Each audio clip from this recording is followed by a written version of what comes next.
So, ayan guys, pareho siyang pang Tuesday or Thursday uniform ng ating teachers.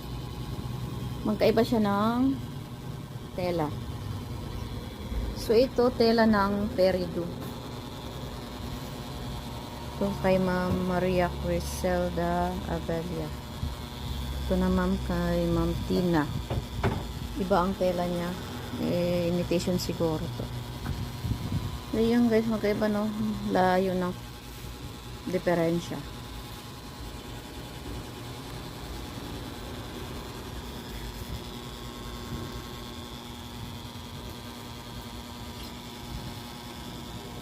Pero dito tayo nasasanay sa tela ng Perido.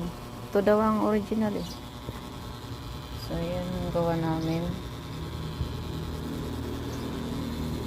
Naka double welt pocket.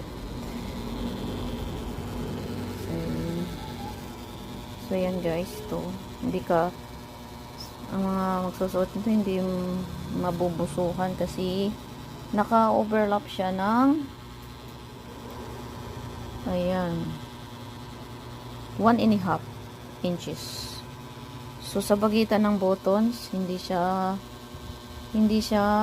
sabi nung ngingiti, ayan, kasi nakalak din sa pagitan ng buttons. Ayan. So ayun guys.